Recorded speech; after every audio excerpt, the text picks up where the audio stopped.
to be our MVP, you have to be on a winning side. So last week, number 1 was Siraj, number 2 Ashdeep, 3 Faf, 4 Conway, and 5 Chahal. I can confirm I've only got 3 of those players still in the top 5. It's a yes bank maximum, the first of this contest. Oh, that is brilliant. It's a hero maximum. On the ground, down the ground, another hero maximum. Welcome back to the Maximum Cricket Podcast. And my name is Munter, and we are joined by Jacko and Lugsy as always. Today is a special day for any cricketer.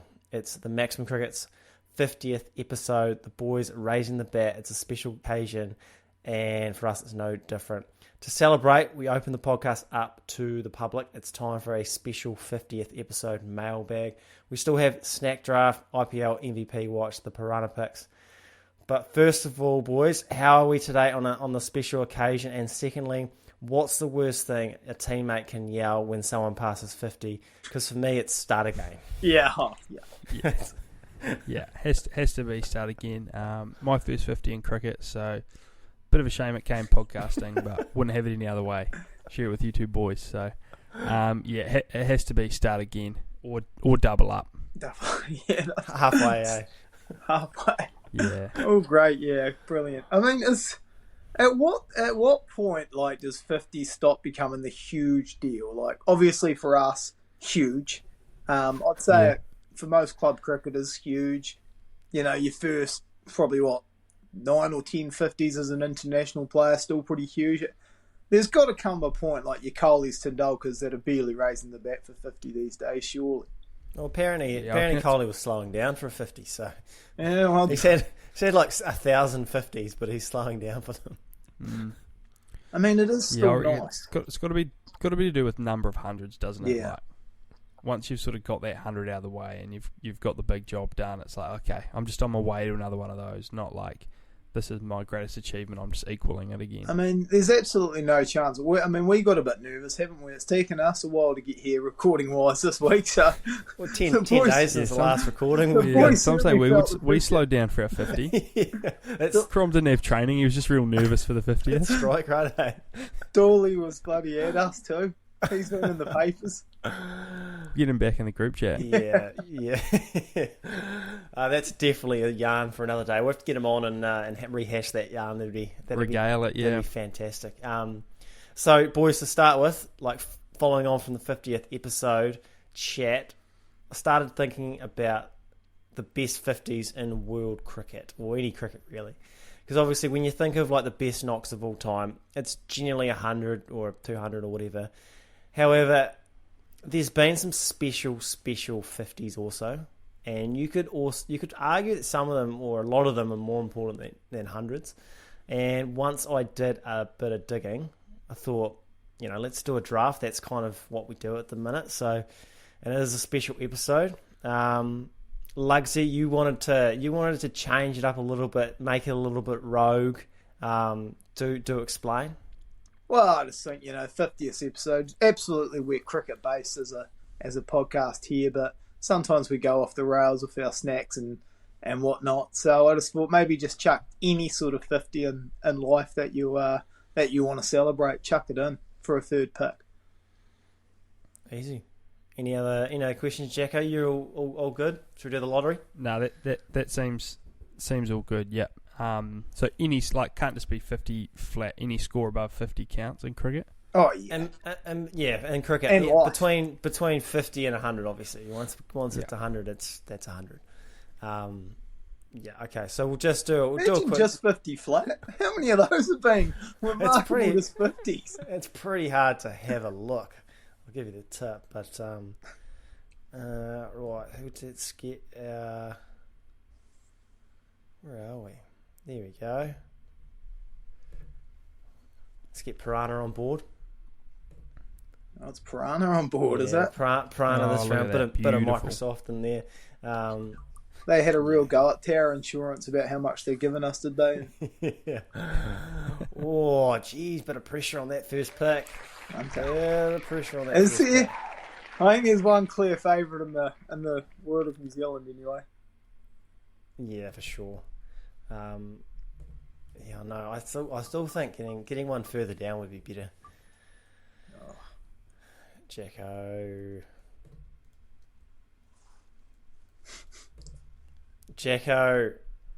Not bad. Good to get number 2. So I was just researching famous half centuries. This has been done real on the fly. Real on the fly. Get the old pad out. It's not that easy. I don't know how Munter, when he said he had 17 options. I've got a lot. There's so many. It's quite hard to search it because every time you search it, it comes up with hundreds and things. But like once I started digging, like you look at like knockout games of cricket. That's when they started to pop up a bit more. That's when they started to mean. I'm just simply going my favourites. Yeah, I'm gonna go my favourite because there's some that are arguably higher stakes. Yeah. But none more important to us in this podcast is the Grant Elliott 84 not out off 73 balls to get the Blackcaps through to their first World Cup final. And the funny thing about the Grant Elliott story is he also followed it up in the final, got 80 odd, and there was a lot of haters on Grant Elliott going into that tournament. Like it was, you look at that top 6, it's Guptill, McCullum, Taylor, Williamson, a young Corey Anderson. Like it was all about them, and then Grant Elliott was just supposed to be this sort of battler, and no one really was. It was a bit like kind of like the Stephen Donald moment in a way. Where he sort of plucked out of nowhere, and like that innings was unbelievable. Like there might be higher stakes, there might be better innings, but none are going to make us feel as good as that innings did. So yeah, that's number one for me. That moment at IBs when that sort of got hit into the grandstand, that's fucking one of my all time cricket memories. I think. Yeah, that's an easy number 1 pick. For us, anyway.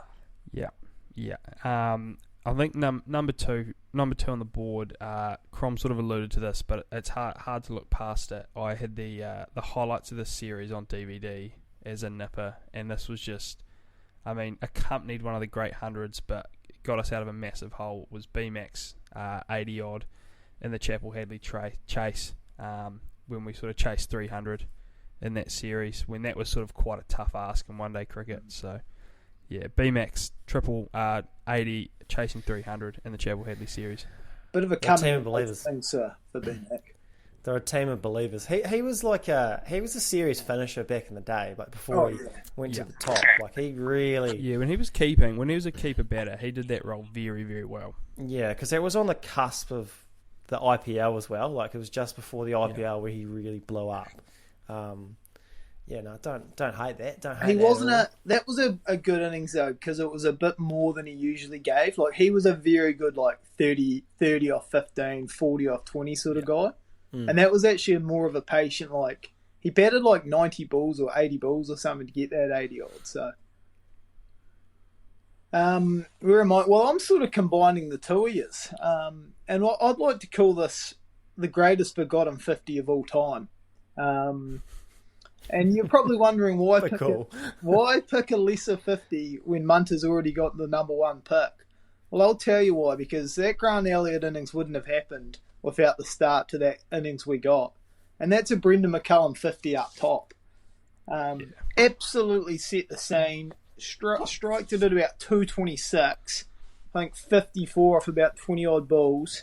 And I just don't think we're sort of... The belief that gave the boys going in to get off to that rocketing start, I think one of the great 50s ever, and obviously clearly overshadowed by the Jav, but I won't forget it, and I won't allow it to be forgotten. Yeah, he was lights out of that World Cup. Like some of that knock he played against England as well. I've got that. I've got that on the board somewhere. Maybe you don't, Matt Hunter. That's on there somewhere. Well, it's on the board. If someone takes it, that's fine. But it's just like you said, he lit it up. He was like kind of like the catalyst for England to turn their cricketing ventures around. So yeah, just a fantastic sort of innings. Yeah, so I've got a second pick here right away. I'm glad that you said we don't have to go international cricket, because I've gone a bit of a lower level with this 50. I'll take you to club cricket. I'll take you to Sunnyvale. I'll take you to Simon Cromarty 65 against GI. Just really want that child prodigy sort of name, don't you? Just really. The highest. You want to get these scorecards back out, do you? The highest score in senior. Get that Gunnermore scorecard back here. That was a great. I'll tell you what, I was all over Gunnermore at the time. No, I'll leave that out. I'll leave that brilliant 50 out against GI, real fighting innings. You just wanted to bring it up. Yeah. Boys, that guy at the time I got 50. So you're not picking that? I'm not picking it. No, I'll go to Dhoni. I'll go to the World Cup final because I thought, how many 50s do I really remember that aren't by like Blackcaps and famous moments of us? And I thought Dhoni in the final.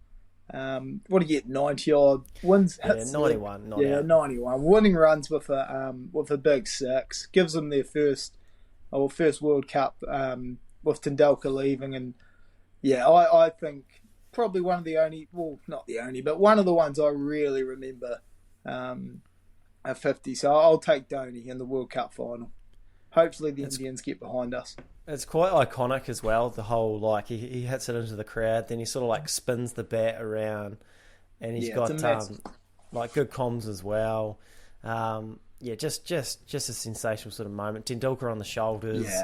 That's pretty good. There's an argument that could be like the one, like number one. It's probably because of their population and fan base. It's probably the most remembered, isn't it? Probably, yeah. Yeah. You guys go a Lift Plus normally at 8:30 at night? Yeah, that's what I've actually got in my glass here, mate. Just a wee Lift Plus.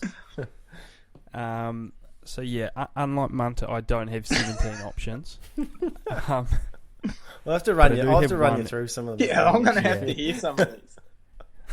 I do have one very good rogue option I'm going to go, and I think I'm just going to get it now because it's still on the board, and I'd hate to see it taken. There's something about this, if you do a job for a mate or your old boy, or you know, you get that card on your birthday or Christmas time, and that's just 50 cash.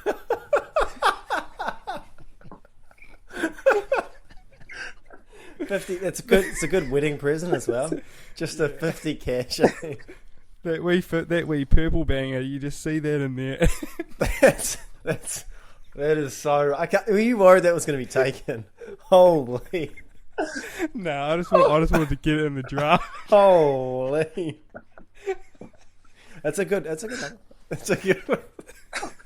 Oh shit. Oh, I've been sitting on that all day, just fizzing about it, eh? Jacko can't even get it out. Boys are gone.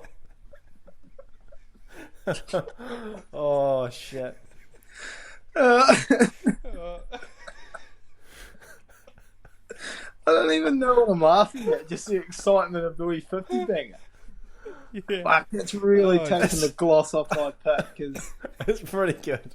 Yeah, I don't even know where to go. I feel like I need to go rogue as well to sort of counteract it. But I just thought, you know, when you see that in a card from Nan or your auntie, it's just fucking, yeah, what am I getting with this? You just, sometimes I had a grand and I knew I was getting 50 every birthday. I love that. And you've just got it spent in your head on the day. Yeah, just a wee brilliant top. Sometimes you're like financing like things you could buy based on Nan's giving me 50. Yeah, probably get a couple of 50s from mum, dad. Oh yeah, sort of add it up, and then you got 150 to play with. Yeah, that's pretty. It's weird how like that happens when you're younger. Obviously, you do that because Boxing Day sales, etc. But you don't grow out of it. You're still like watching off. It still hits just as good. Sometimes I'm like sometimes it's like October and I'm like thinking about my Christmas presents. And I'm like, you know what? I need I need a micro 150 bones. I know Nan's gonna get me. Yeah. You ever asked for an advance on a Christmas present? Yeah. Oh fuck yeah. Shit yeah. Tell you what, when I was in the UK, like absolutely out of coin, left, right, and centre. It was like I'm actually about 3 Christmases like. I was going to say, I was just getting a bit have like you caught back up yet? Yes. I'll take my next 5 years. Yeah, I'll trade in my next 4 Christmases for 200 cash right now. Four Christmases and 2 birthdays. I'm like the Brooklyn Nets, like trying to like rebuild from getting rid of like all those draft picks. Oh Lord! Where have we got to? Harvey's wondering why he's not getting any birthday Yeah, presents. Munter's traded them all. I traded yours away years ago. Harvey's birthdays are gone. Oh Lord! Where are we going to go here? Okay, so I'm going to go down the. I think this one could be a better Indian 50. Not just a better 50, better Indian 50. I'm going the fastest 50 in T20 cricket, and also it was 6 sixes off Stuart Broad. It's Yuvraj Singh. It started IPL, 58 off 16 rocks. Stuart Broad getting pumped. Just great. Just great. Yeah. Some English fans have never forgotten about that. Still don't rate Stuart Broad.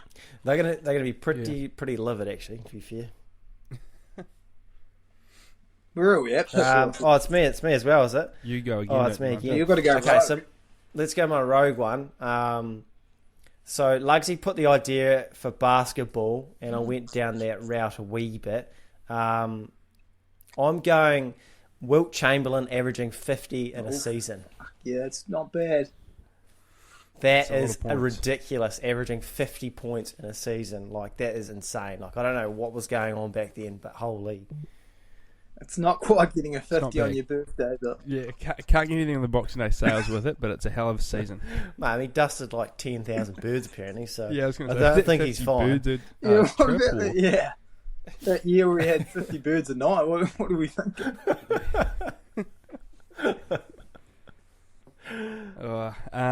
Right, so that puts me back on the clock. Yeah, I mean, I've got no clue on like 50s here, but one that always sticks with me, Shane Warne's 99. Oh, that's it from out of nowhere. That's a goodie. That's a good pick. Yeah, I don't know what it is. I think he was most test runs without a test 100, and yeah, got so close. Everyone was sort of riding it, and he's just got out slogging, caught cover or mid-wicket, I think. Yeah, so. Deep mid-wicket. Mark Richardson giving it the bow to the crowd. Yeah. Just lovely stuff. Hell of a ride for the big man, but one short, and I get him there at the last pick. Very happy with the team. It's not bad at all. If only I didn't have a pick and we could segue straight into celebrations, because Rigger did one beautifully there. Yeah. But Sharad, we'll move on. My last one, Rogue. I was going to keep to a sports theme, and then I like how Jacko went out the window, so I did too. How good's just someone's 50th? Yeah, those are great event. Those are rogue, and those are absolutely rogue because they're more likely they've got money. It's a big occasion. Yeah. Yeah. And you weirdly you start going to them in like when you'd like in your 20s, and you get them the whole way through. There's just always this odd 50th that comes up. Like, oh yeah, no, I've got to go to this 50th, and it's sort of your last big do before you retire. Yeah, and it's also one of those things where, like, depending on the sort of the person, it can be quite a sort of down, low-key affair with just food. Or there's plenty of 50-year-olds that still go hard. So it can still just be a massive boozy affair. Like, you never quite know what you're going to get for 50th, which is all part of the fun. Yeah, and it's quite good. Like, obviously, your family gets together. Normally, you get your uncles and aunties. They get on the sauce. You start hearing a few yarns. Nan's still kicking. You get 50 cash from her. Oh shit! Yeah, it's that's a pretty good list. Try to list some that we forgot. Some big ones. Yeah. Ben Stokes final 2019.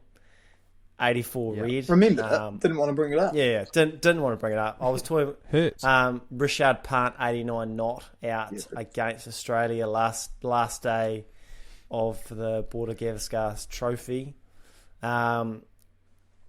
Kane Williamson World Test Championship final 52 not out in the second innings. Nice one. Yeah. That was a big one. That's unlucky not to go. If I'd done some actual research, I probably would have got that. Yeah, definitely one that comes up. Kohli v Pakistan at the MCG, 82 red. Did from memory, did Watling get like 70 off fucking heaps of balls when McCullum got his triple? No, he got 100. Or did he get 100 that day? He got 100. Yeah, him and Neesham got 100. That's gets him out of this contenders. Yeah, other than that, I've got Daryl Mitchell's. Wagner's 50 was pretty good. What's that? Wagner's 50 was pretty good. What 50 is that? He's just blazing the English. Yeah, what about Jacko? What was your worst 50 you had? Yeah, that was that was Shane Right. Warne's. Because maybe it's his worst 50, but just a great 50 for anyone that's not an Aussie fan. Yeah. So McGrath, that was a no ball. Did anyone watch that at the time? That was highly embarrassing. Highly embarrassing. He was a genuine 11, got 50, and they were just taking the piss. yeah, McGrath's 50 would be right up there with worst. Yeah. No, they'd be poor. Right next to Gillespie's double 100. Yeah. For worst innings in cricket. Genuinely. Bangladesh, real low point for Bangladesh there, eh? Right, should we move on to some mailbag stuff? Thank the listeners for supporting our journey. Straight off the top, we've got, can Tom Latham do the impossible and lead the Blackcaps to their first World Cup win? No. No, they can't. No, he can't. No. No, let's... I just said yes. There's no chance. Absolutely no chance. I don't know how. There's the deck couldn't be more stacked against the side at the moment. We are 0-3 down. Yeah, that's not nice. Not our best side. Yeah, I don't know if it matters though. We don't even with Kane. I think we're struggling. I don't know how we're taking down. Throw in Bolt, Southey. I've got a bit of faith in this side. Yeah, that it's in India, England, India, Australia. They might get to the semis. That's the goal, and then anything happens. Yes. Yeah, I think it's they've proven we're a tournament team. We make the sort of top 4 regularly now. So yeah, I think if we get in the big dance, and then anything can happen. But I'm hoping India sort of go just make it flat, you think it could be turning, but they just do make it flat, and it's runs galore. And Conway scores 1,000 runs at the World Cup, and we win it easy. Yeah, that'd be nice. Daryl Mitchell at 3 looks pretty good. Is Kane going to be back? I mean, the whispers are swirling. He's a mentor in the gym. Don't know what that means. There is whispers. Yeah. He'll be taking his cricket back. He certainly will be. He looks good in the gym the other day. Let me just say to anyone listening behind the scenes, there is whispers. And you heard it here first. We're getting louder every week. Yeah. But I think Lugsy, you said it. Imagine if Kane's back, and we're just you know what, Daryl's going pretty good. Yeah. Well, how many genuine Q? What's the cutoff that you say no to Kane? If we make the World Cup final, no Kane, and he gives you the I'm good to go. Think there is one. Do you pick him? There isn't. Yeah, everyone, the whole batting lineup would have to be on fire. Yeah, they wouldn't. They'd have. So he hasn't played since the IPL, and he says day morning of the final has a hit. I'm good. He's in there. I think he's good. Think about they just shuffle the batting lineup. Daryl's averaging 80 for the tournament. Batting. You would need Conway, Finn Allen, Daryl, Latham, Chapman. They all have to be averaging 100. Yeah, you'd figure out how to get him in, wouldn't you? You'd shuffle the deck. He'd get 14 off 27. It would get criticised in the papers, but you'd still play him. Yeah, and there'd be that many comments saying, "Oh, we were better off without him." Okay. Are New Zealand a better team without Cam Williamson? Up next. Well, that's the first take of the cricket circles. Absolute wild. That's where it's going. Right, should we do the next question? But another Tommy Latham question. Where is Tom Latham ranked all time for New Zealand batsmen? Tom Latham, I think, is a very interesting case because his stats are very, very good as an opener. I think if you put him in any other era of Caps cricket, he'd possibly be that era's best batsman. But I think because he's with Kane, Ross, now Conway, Daryl, he doesn't feel as important to the side. But I don't know if that's fair. Because I think if you're ranking New Zealand top batters, top 3, you got Kane, Crowe, Taylor. Then there's a gap. if you look at openers, he's got stats, he's got longevity. I think he's an opener in the all-time Test 11. Probably him and Glenn Turner. Turner, slightly better stats, probably was like our best batter, so a little bit different. I think I've got Latham in like the bracket of Fleming, McCullum, Turner and Astle.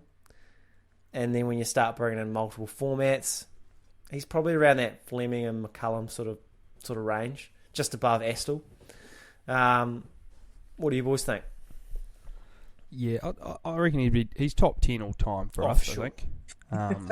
Yeah, easy top 10. Yeah, he's top 50, yeah. He's top 100. Yeah, easily easy top 10, and I think he could sneak into the 5. I think he's shown his white ball can be like a bit more explosive, and he does play quite a crucial role at number 5, which probably like he can't inflate some stats as much there. Yeah, true. But yeah, I think it just depends, doesn't it? Like he's who we've seen his whole career. Like we never sort of saw other guys play their whole career, and things were so different. But with the way the modern game is and how quick guys bowl and the advancements, you'd say his skill level would stack up sort of through the generations. So yeah, I'd maybe put him at 5, 6, somewhere around there. Yeah, I'm reluctant to put a number on it because I listened to one pod where just a wrestling pod for all those interested, where like where do they have Latham?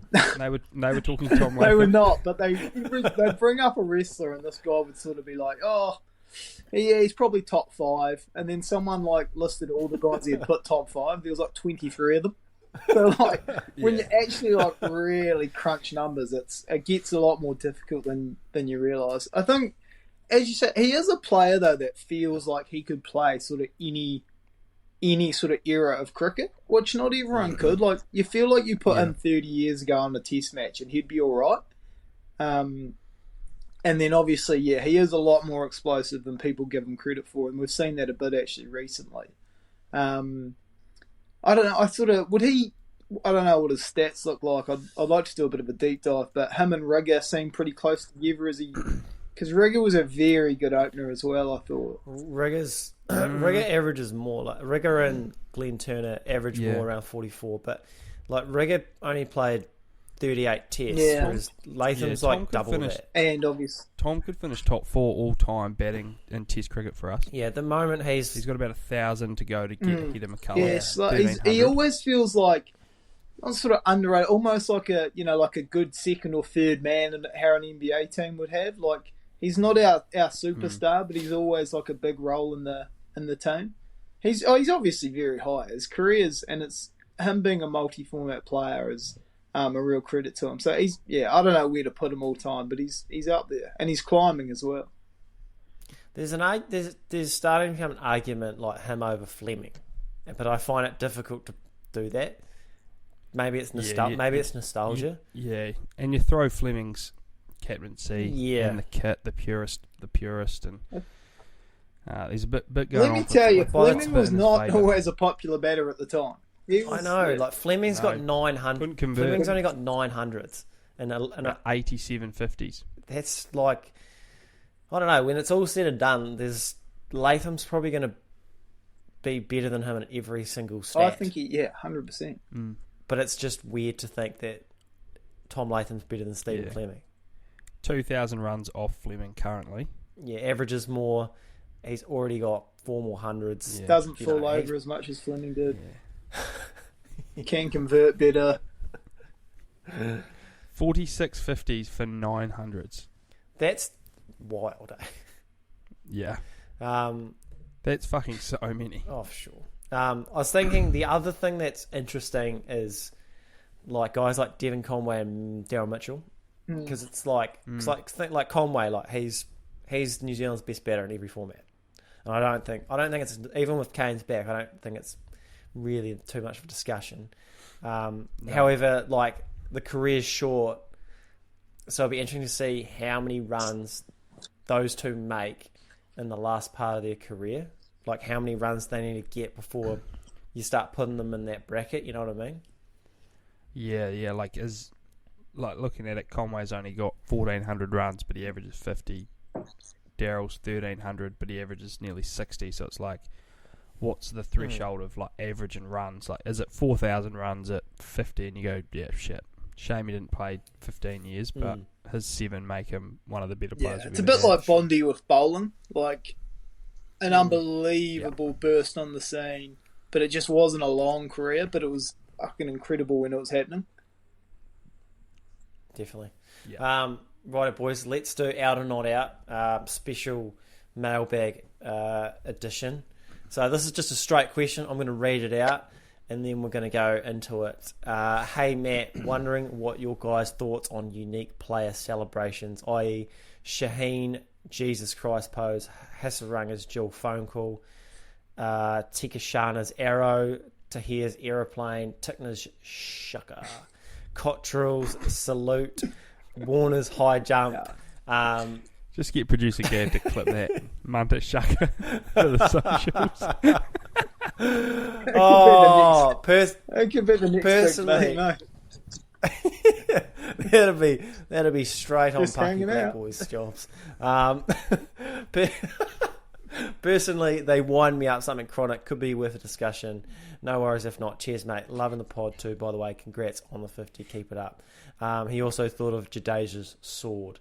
I guess, boys, first of all, wicket celebrations, out or not out? Yeah, I sort of rate it. Yeah, as a bowler, I sort of rate it. I like having the celebration, as long as you're not like over the top. I think it just comes down to like, it's probably easy to have one as a bowler because you're 95% of the time going to win the battle. So like, no matter what happens, you're probably going to get a guy out, or you're probably going to get a chance. Little segue, I saw a brilliant one of a bloke taking his shoe off and pretending it was a phone call the other day and then pointing, which was quite a good one. But yeah, I like the like the Hassan Ali bomb, the salute, like ones that have a bit of meaning. And if you're consistent, don't hate it. Consistent. I'm huge on them. Absolutely huge on them. Obviously, the Ronaldo is probably the biggest in all of sport, and I'm a Ronaldo fan, so I'm into all of them. They've got they're just listing those. There isn't a lot of great ones in cricket, which is probably the issue at the moment. But yeah, the Shannon Cottrell sort of salute's that's honestly probably my favourite at the moment, because he's just, as you touched on there, Jacko, he's very consistent with it. And that's the key, I reckon. You got to get by. Yeah, he's one for 100 off 10, and he's doing salutes. But you know it's coming, and you can sort of get into it, which is a huge part of it. Yeah, I think I'm a big fan of them, or just any sports. I think there's some that are bigger than others, but I think you need to be good. Like I think the better you are, the more you can do and get away with. Like the big dogs like Ronaldo, Jadeja, Shaheen Afridi, they're awesome. Where it gets a bit murky is your tickness. I think Cottrell's even, I think for me, a little bit on the nose. I think, because for me, like he's taken 1 for 100. Imagine like you're on you've just got 120. You've taken Cottrell for about 20 off the over. The last ball, he gets you caught on the fence, and he's giving you a salute. Like, what the heck? Yeah, tough. Yeah, I think cricket is like, if you nut a goal in soccer, it's always me. Well, and it's all like, most of the time. And like you're not generally going to be in a stage where you're like 7-0 down, maybe. Like, it's always either going to be close or like there's going to be some meaning in it. Whereas cricket, as you said, you can be none for 100 and you get one caught in the boundary. Like, there are wickets that don't have that same value. But yeah, it's situational because if you're none for 100, you look like a goose. But there's still some place for it in it. I was a massive one on it. Like growing up, I was probably Sherwood Akhtar just given the wings was always my huge one. The old row up in the Express. I was massive on doing. The Brett Lee, Brett Lee had a couple of goodies. I did that many times in the backyard. Give it to. I tell you I don't know if it's an actual celebration, but Imran Tahir just loses the fucking plot every time he takes one. Yeah, that's got to go. I fucking hate that. It just runs a mile. Yeah. That and that new spinner for South Africa does it as Just well. runs off. Yeah. Just does like a lap, like every wicket's like the best thing has ever happened.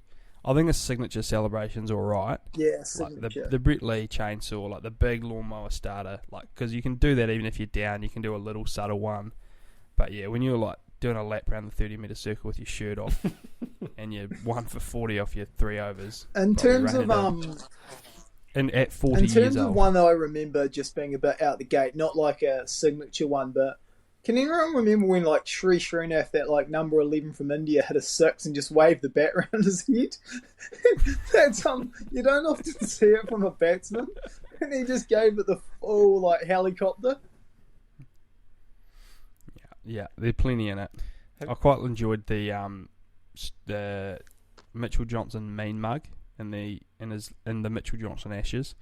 We just sort of get you out, and he wouldn't say anything and just be right up in your grill. I did quite like. I quite like the the one where Johnson's for some reason he's sledging as a batter. He's sledging Jimmy, and then Jimmy just cleans up. It's either Harris or Siddle, and then just gives him the shush is probably the most. The shush. Yeah, the shush is probably across all sports one of the most used, isn't it?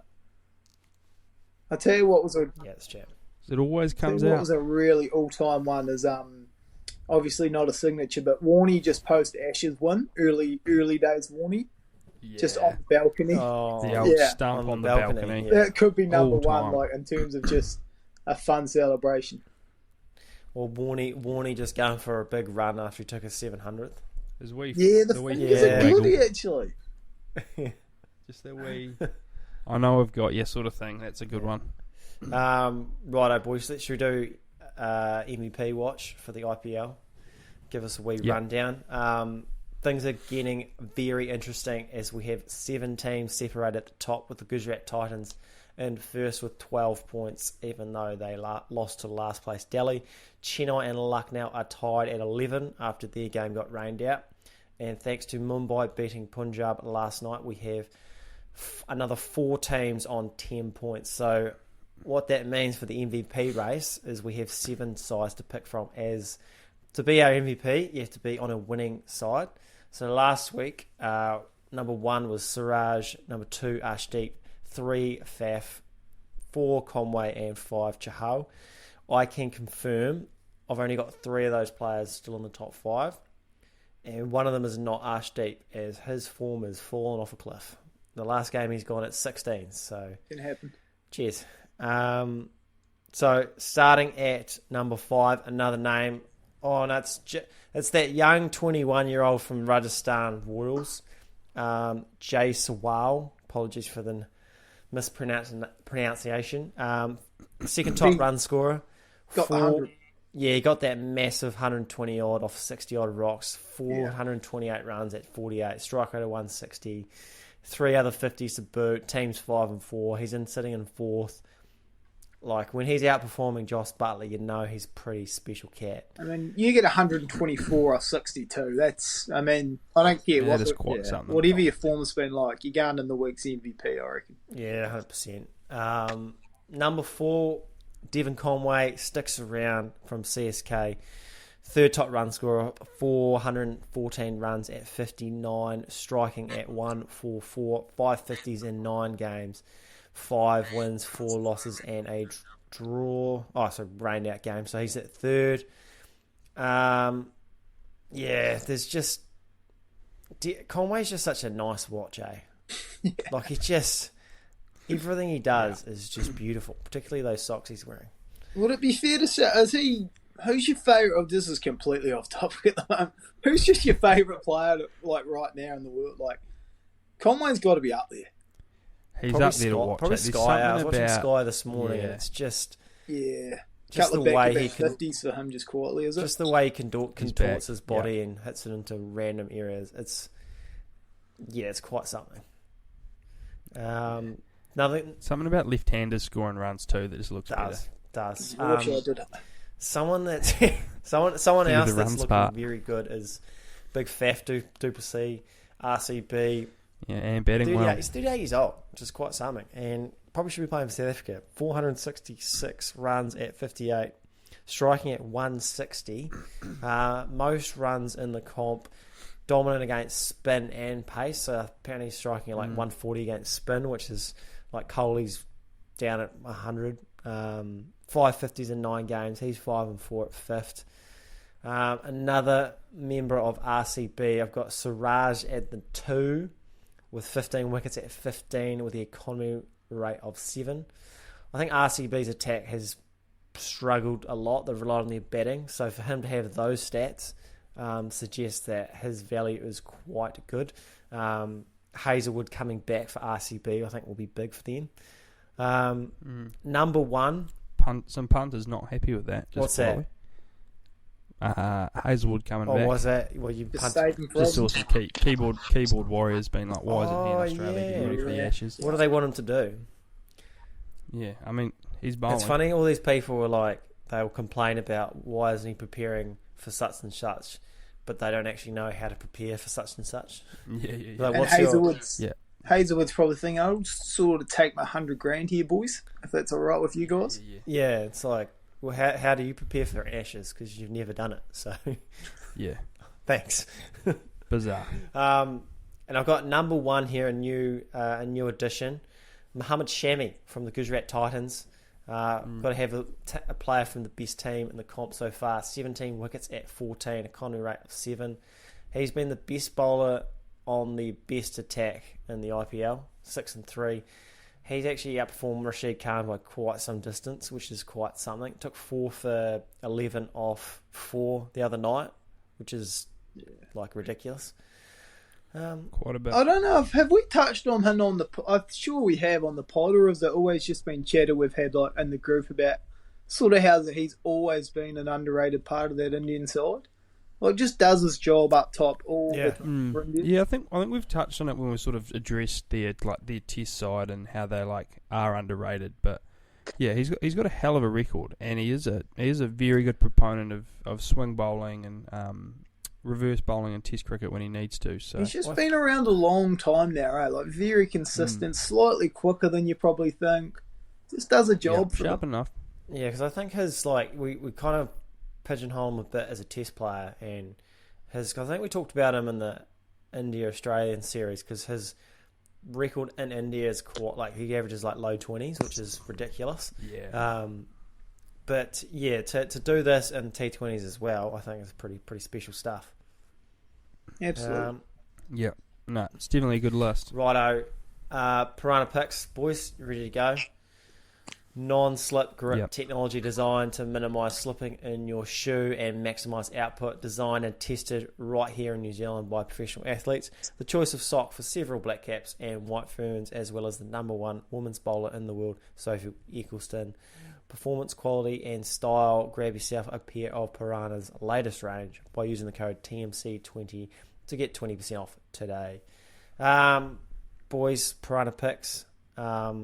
Quickly becoming don't pick these, except for myself, who I'm sitting quite pretty at 3-0. So yeah, using you 3-0. So using my current logic of picking people who are due, no doubt don't pick me because I'm due for a loss. Boys, how can we improve this percentage, or should people just pick the opposite? Yeah, so we probably could have kept the Piranha bonus pick of Conway top run scorer for every game. That would have really just covered a lot of these losses. Blundell top run scorer. Did he get top run scorer this morning? He got 60 odd, didn't he? Yeah, Cole got 64 though. Yeah, one of them two. Yeah. So one of the two. So you would have been close. But is there a bet for top 2 run scorers? Probably not.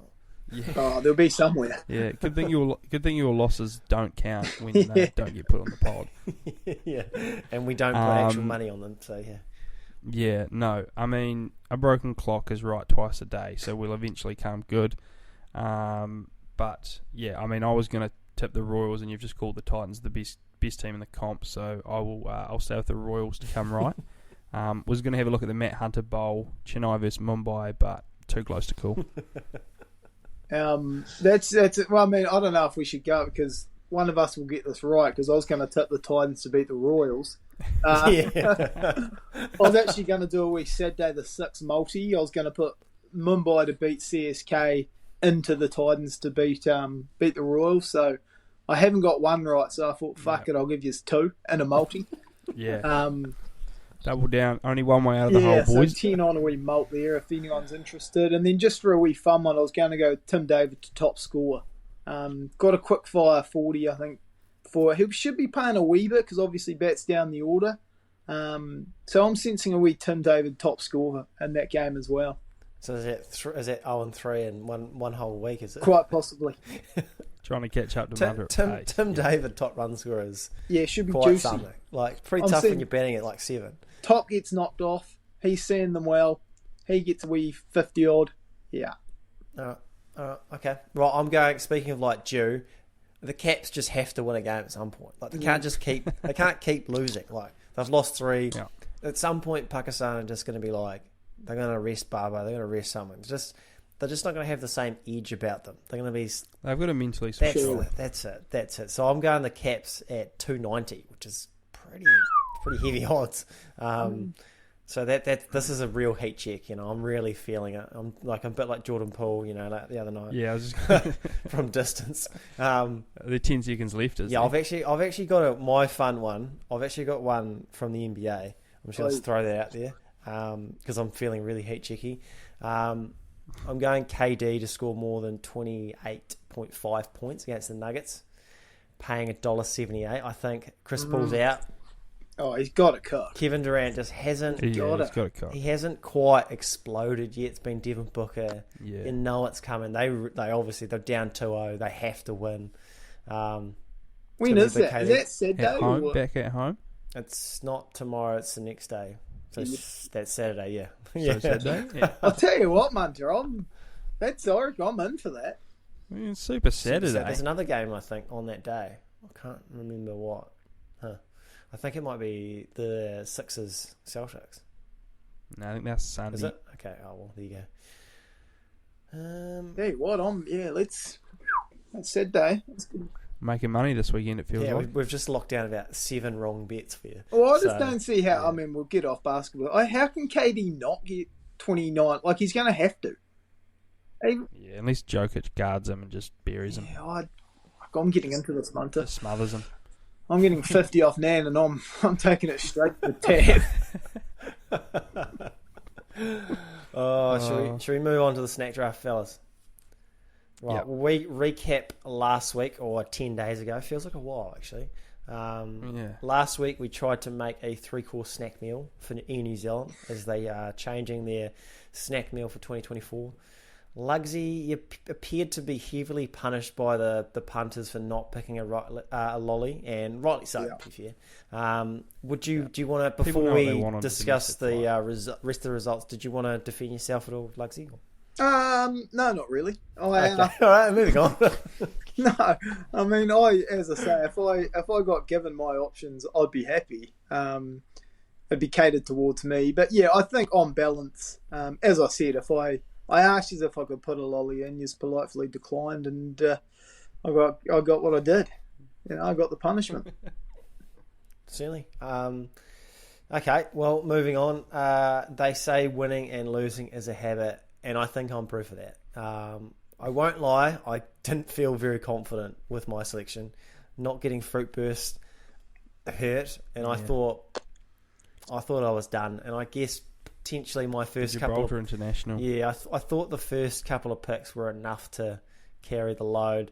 Jacko, where do you think it sort of went wrong? Because your lineup was pretty special.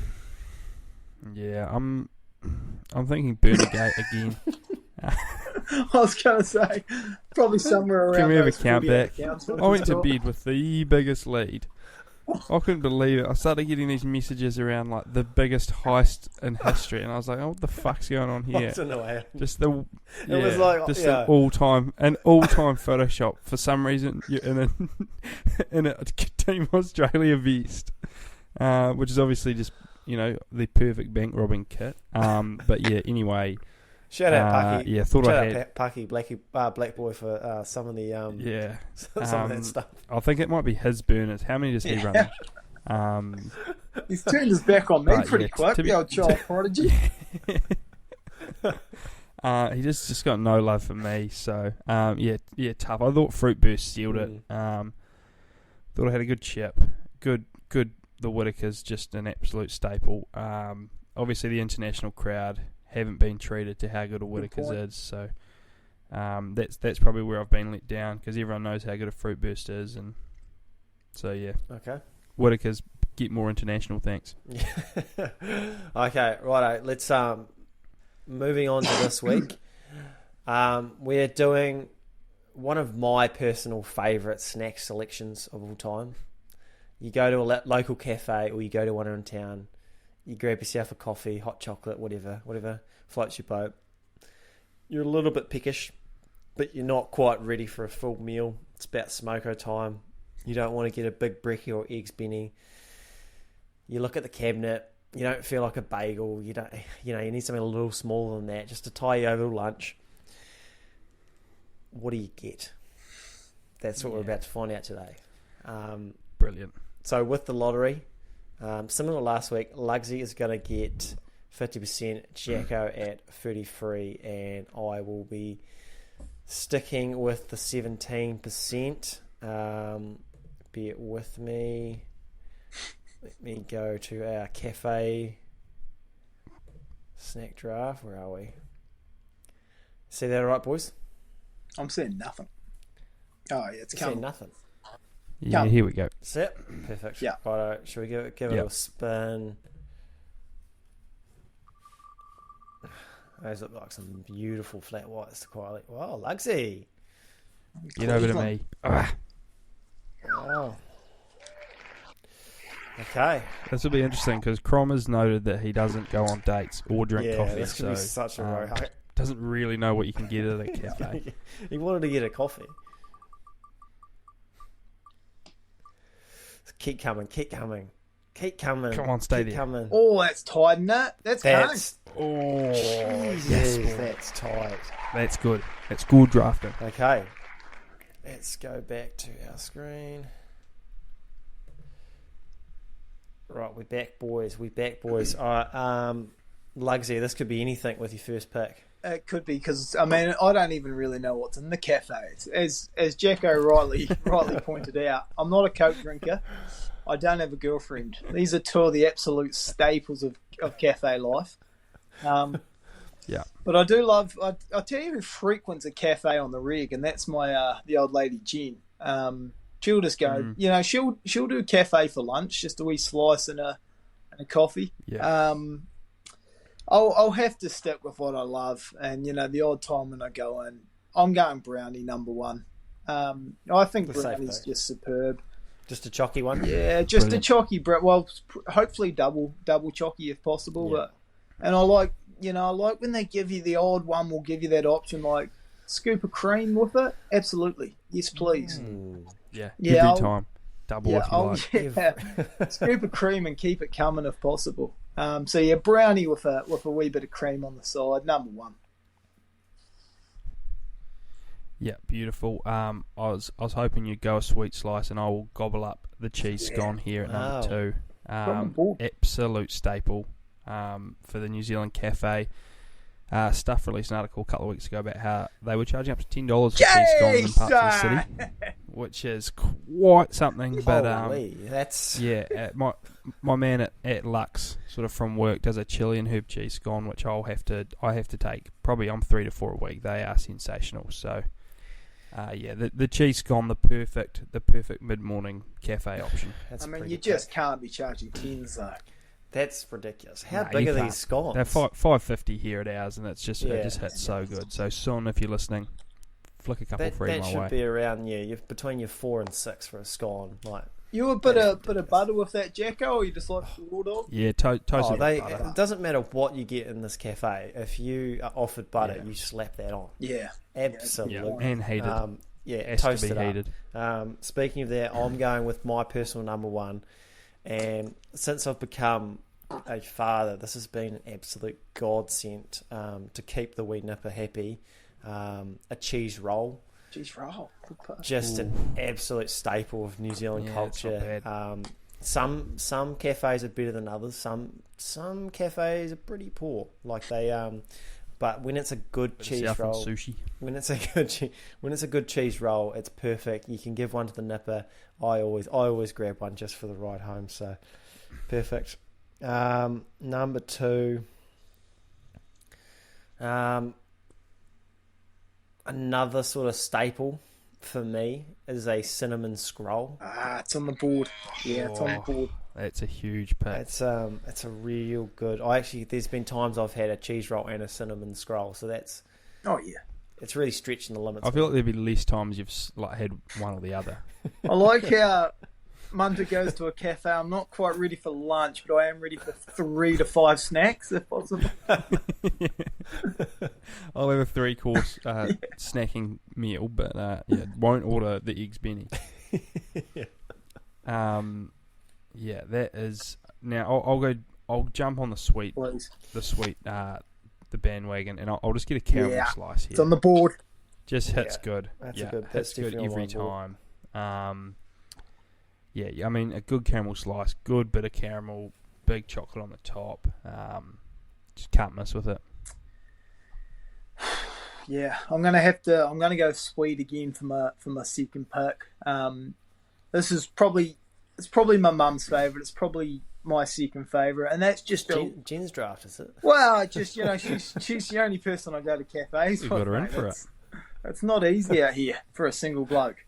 But a real good, quite moist if possible, served with a bit of yogurt, please. Just a nice big bit of carrot cake. Really hits the spot for me personally. So I'll lock in carrot cake at number 2. It's a good pick. It's a great pick, actually. And then 3, I don't know how far we will go with this, but sometimes you get your sweet and you want something savoury. Obviously, you're not ready, for a full pie. That's getting a bit lunchy. So we mini it up, and if we could just take a savoury to go, please. Mince and cheese, steak and cheese, if you've got it. Just sort of give me my wee meal, a wee slice and a savoury, please. Yeah. Beautiful. That's very good. Question. Please. Does that include sausage rolls? Sausage rolls is a bit. I don't know. I feel like that's pretty close to a meal. Well, these days they're bigger. They're getting quite big. They're getting bigger and bigger, aren't they? Yeah, I'll leave it off then, and I'll go with my personal favourite, the almond croissant. Almond croissant. Oh, croissant's a good option. Yeah, That's a great option. Yeah.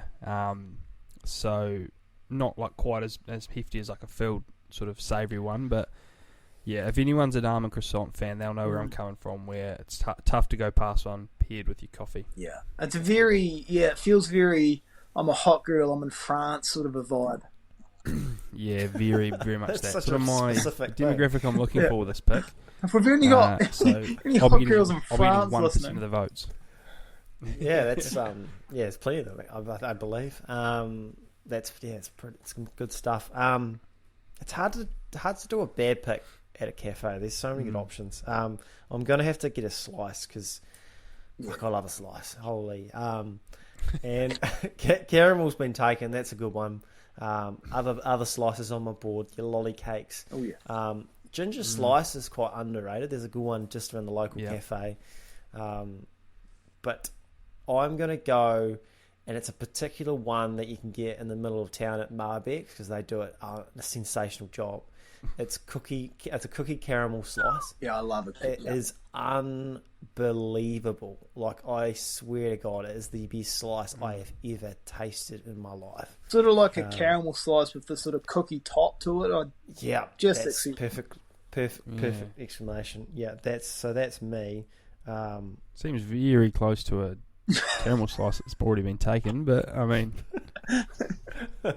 In the drinks draft we did like Coke and Coke Zero, like Coke, fair no enough. sugar, Munter was about to draft just getting two $50 notes from there. Oh shit! Oh, yeah, you know what's better than 150? 2. This is probably a very good segue. Like, any more takes on the cafe, or do we want to do our last question? I mean, it had plenty on the board. Your yo-yos, those always go very good. Normally in a jar at the front. No muffins got taken. There's some good. Yeah, all of the muffin break menu hits pretty well. I sort of haven't seen one in a while, but I don't know if any of you remember this, was the Mars bar slice from Muffin Break. That's good. But they don't do it anymore, which is why I was hesitant to pick it, because people might have forgotten it. But that was a real favourite, the wee Mars bar cut on the top. Beautiful. I'll tell you what are really good, and I think are definitely like just a snackable size. Are like a wee like chicken phyllo sort of pastry, like those sort of wee phyllo deals. Yeah, always very nice. For sure. Righto, boys. Last question. We saved it for last. This could lead us in any direction you want. Just tell us about your worst outings.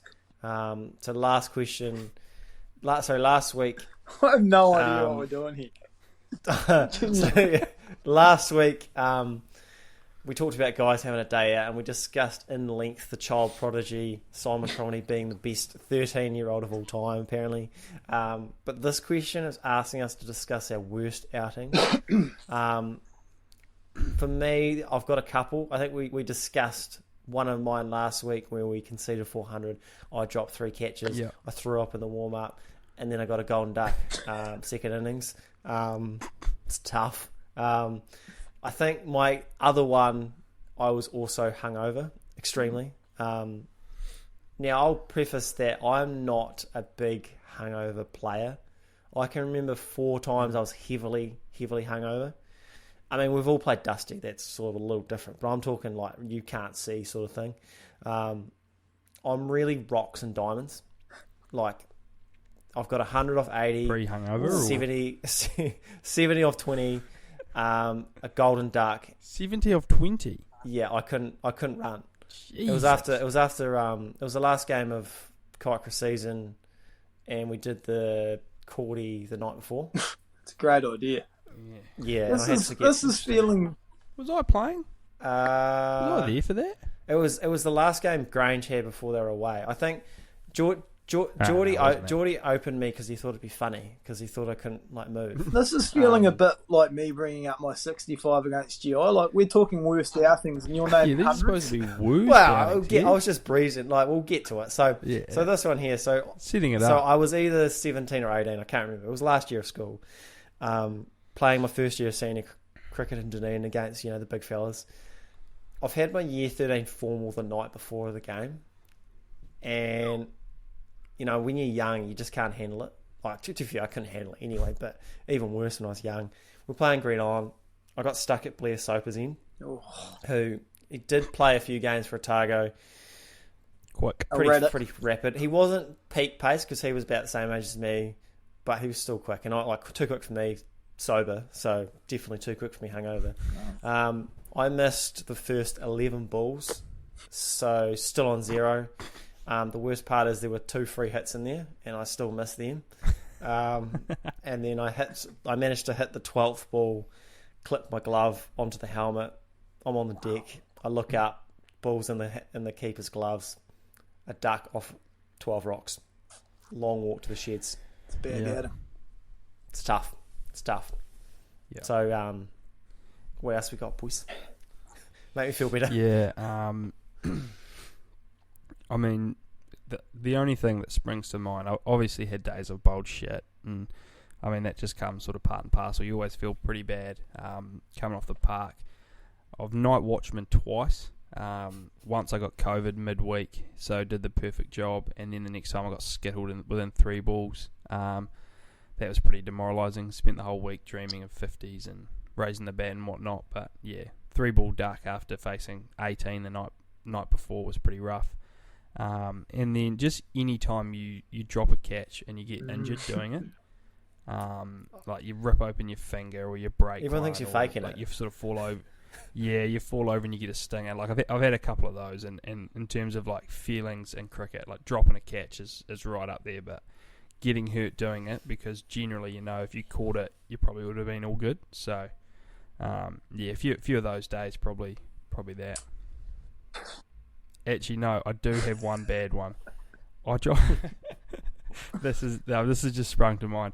I tried to go keto one summer over the Christmas break. And we, like, when I moved up to Christchurch and we had to play these, like, qualifying games to go to nationals against, like, the regional teams. And so I'm probably 8 days in, no carbs. And we play this game and I genuinely, like, I could barely get the ball to the keeper. Like, I reckon I was 1 off 25 or 4 overs of the, like, slowest, shittest medium pace ever. Straight to Subway at lunchtime, back on the carbs, you beauty. I was right by the next week. So, yeah, that'd be my worst outing when I tried to go keto mid-season. That's not a glowing endorsement for keto right there. Don't diet. Well, you don't transition to keto mid-season. It's imagine the skip coming up to you. What's wrong? I'm just that low on carbs, Jeez, man. I got shit, yeah.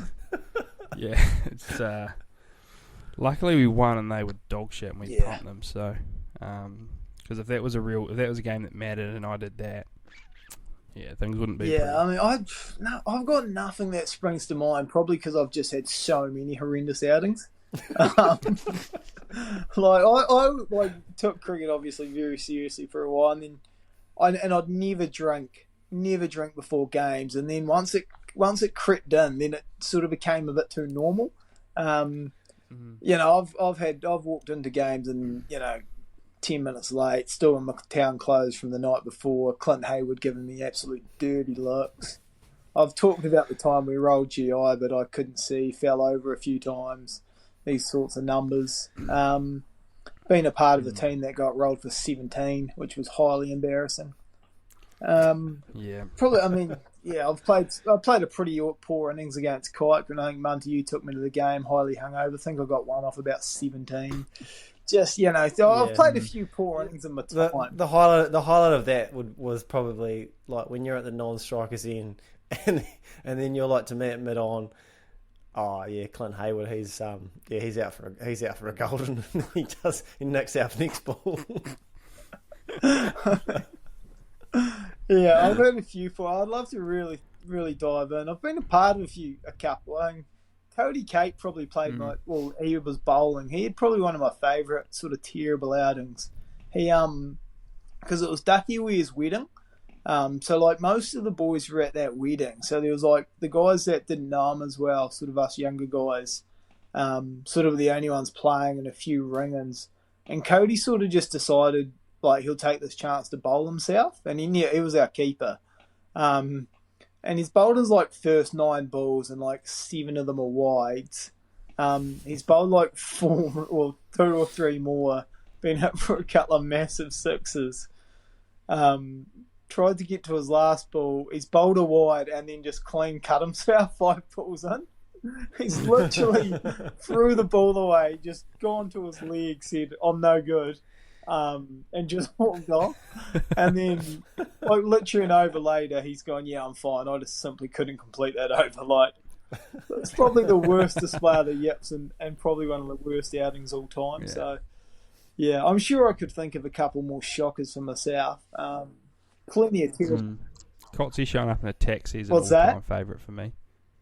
Liam Cotton showed up to a kite game in a taxi once. That was That's special. Cotsy, like, we'll just talk about Cotsy for a bit, but Cotsy at Club Nationals when we're playing on like linked boundaries and we're in the middle and it's gone and the ball's gone past our boundary and then it's going past the next boundary and he's still full sprinting trying to save it, full dive, doesn't save it from this imaginary boundary, hurts himself, and then when he comes back and chucks the ball, like he chucks it over someone's head. It just had all the makings of a great performance. This is getting into one of Liam Cotton's worst days, but I remember he dropped a catch into his lip once and split it open, and he Munter will know this well.